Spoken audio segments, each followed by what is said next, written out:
Your cheating heart will make you weep. You cry and cry and try to sleep, but sleep won't come the whole night through. Your cheating heart will tell on you when tears come down like falling rain. You toss around and call my name. You walk the floor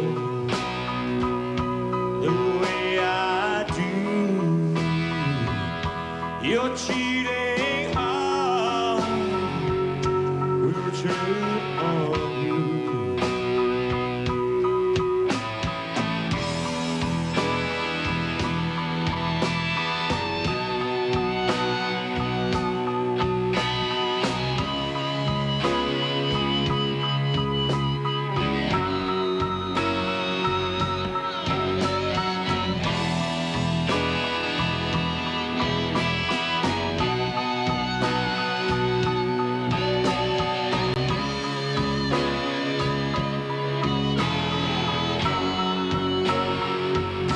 Your cheating heart will pine someday and crave the love you threw away.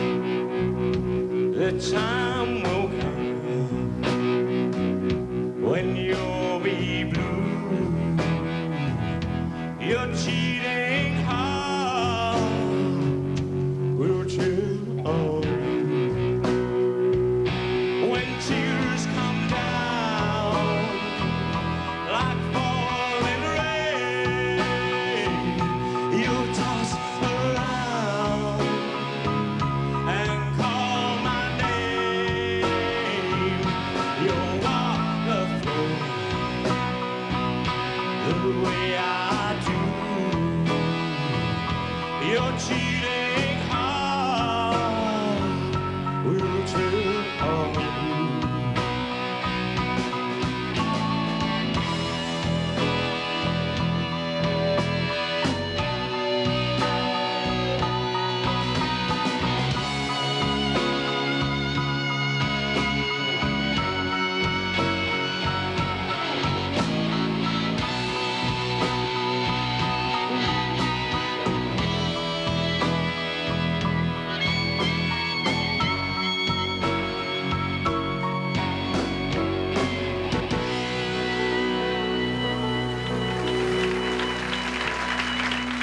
Matt Johnson, hi. You just put homage to Hank Williams Sr. Can you give us a little portrait of who he was? He was a manic depressive alcoholic that drank and drugged himself to an early grave at the age of 29. But he was also one of the most influential songwriters of the century.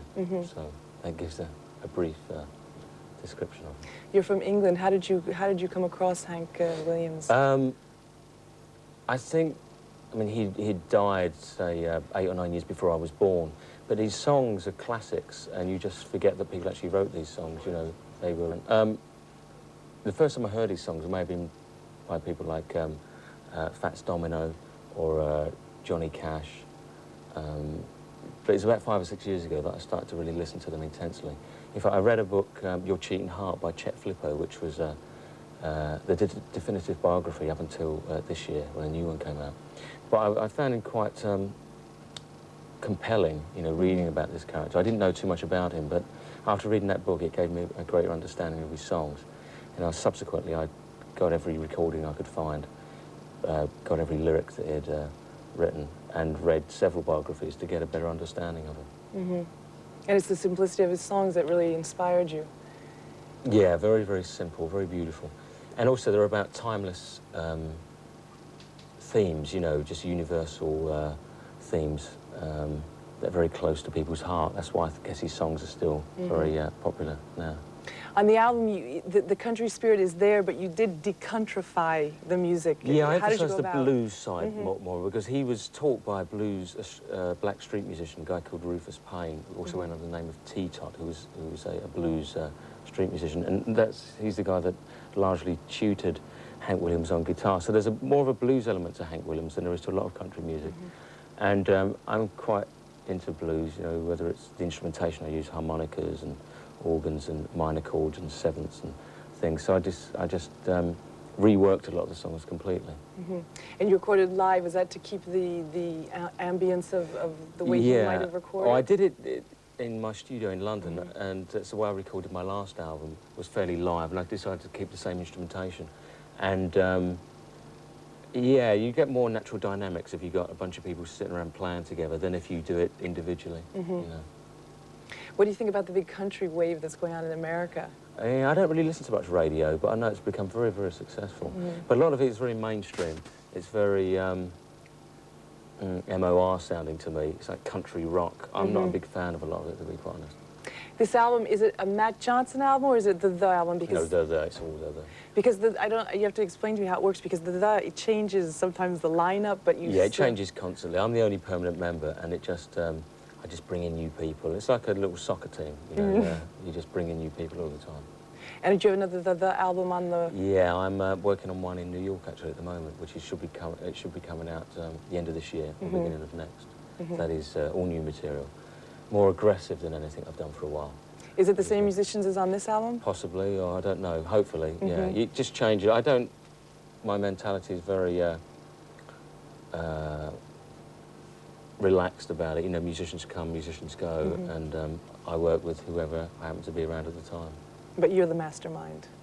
Well, maybe. Will you go on tour with the Hank Williams? Hanky Panky? No, he can do it himself. Okay. I wanna do that. And voila, a record like this? Yes, Robert Johnson is the one I plan to do in a couple of years' time.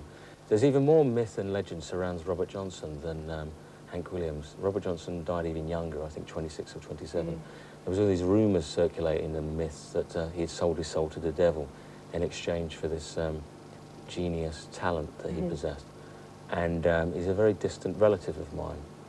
No. You're kidding. No, I'm kidding. So that'll be one, and the Beatles as well, in about 5 years' time. So you have this planned out? Yeah, just it's something to do between my own albums, you see. Thank you. Thank you very much.